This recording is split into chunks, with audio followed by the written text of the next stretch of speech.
Good morning to you all, dear friends. Today we shall be discussing the chapter The Fox and the Stork. लोमड़ी और सारस. What do you mean by tit for tat? tit for tat से आप क्या समझते हो? It means जैसा अपन दूसरे के साथ करते हैं वैसा ही अपने को वापस मिलता है, या जिस प्रकार दूसरे अपने को करते हैं ठीक उसी प्रकार जिस प्रकार दूसरे लोग अपने साथ व्यवहार करते हैं उसी प्रकार अपने को भी उनके साथ व्यवहार करना चाहिए. So in this chapter we shall be discussing about fox and the stork. How do they treat to each other? So dear friends, let's move to our chapter.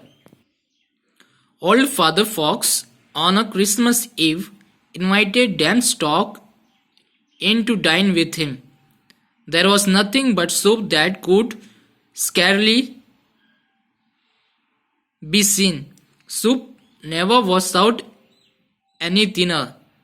एक बार क्या होता है कि एक बुजुर्ग लोमड़ी क्रिसमस की शाम को एक डैम स्टॉक या एक महिला स्टॉक को या महिला सारस को उसके साथ खाने के लिए इनवाइट करती है.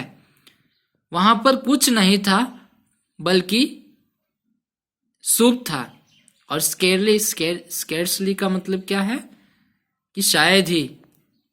और सूप को कभी थिनर या पतले प्लेट्स में नहीं सर्व किया जाता है या नहीं खाने के लिए दिया जाता है.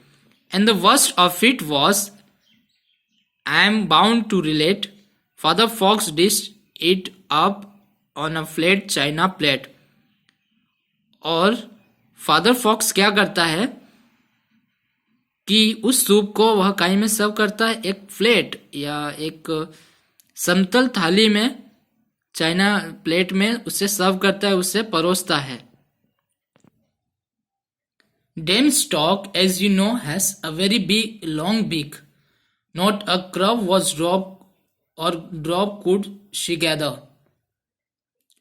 Had she pecked at the plate every day in the week, but as for the slave fox, with his tongue lapping soup at a scandalous rate, he picked up the last bit and polished the plate.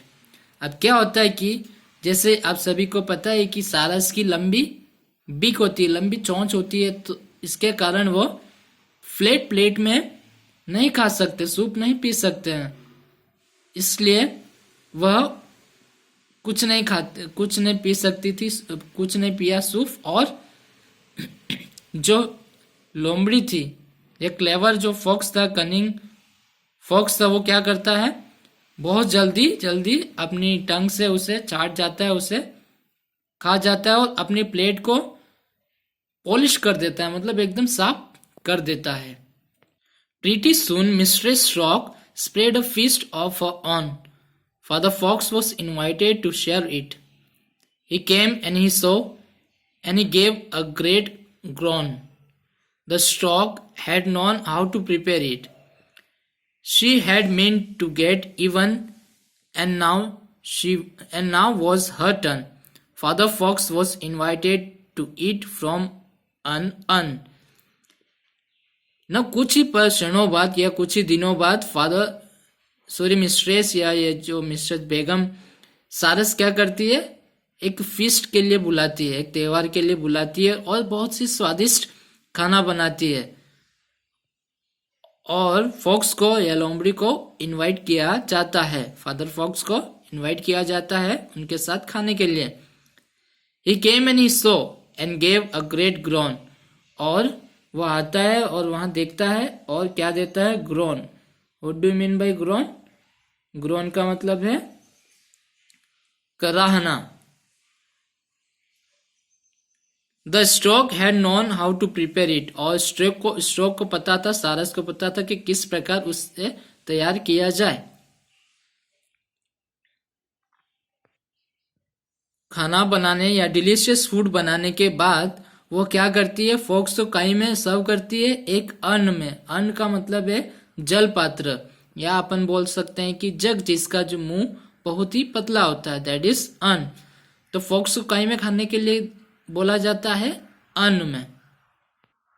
The un's mouth was small and it had a long neck. The food in it smelled most delightful. Dame Stork, with her bill in, proceeded to peck. But the fox found that fasting is frightful. अब क्या होता है कि लोमड़ी का मुंह उस earn में, उस जल पात्र में नहीं जा सकता है, क्योंकि उसका जो मुंह है वह सकड़ा है और उसका मुंह उसमें जा नहीं सकता था। और उसमें जो खाना था वो बहुत ही टेस्टी या डिलाइटफुल लग रहा था और उसकी खुशबू बहुत ही अच्छी आ रही थी। जो डैम स्टॉक था, जो बुजुर्ग या महिला सारस थी, वह क्या करती है, अपनी लंबी बीक से या अपनी चोंच से सूप को खाना या पीना शुरू करती है। पर फॉक्स क्या सोचता है कि फास्ट करना या उपवास करना बहुत ही डरावना है। Home he snacked. On his way there he felt his ears burn when he thought of the stork and her tall tricky urn.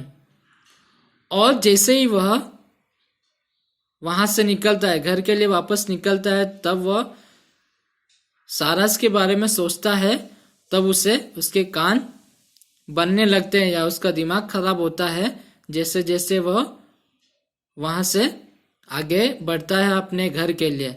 So dear students, here we have completed the explanation of our chapter The Fox and the Stork, and this poem was written by Jean Fontaine. So that's it for today. Take care. Thank you. Have a nice day.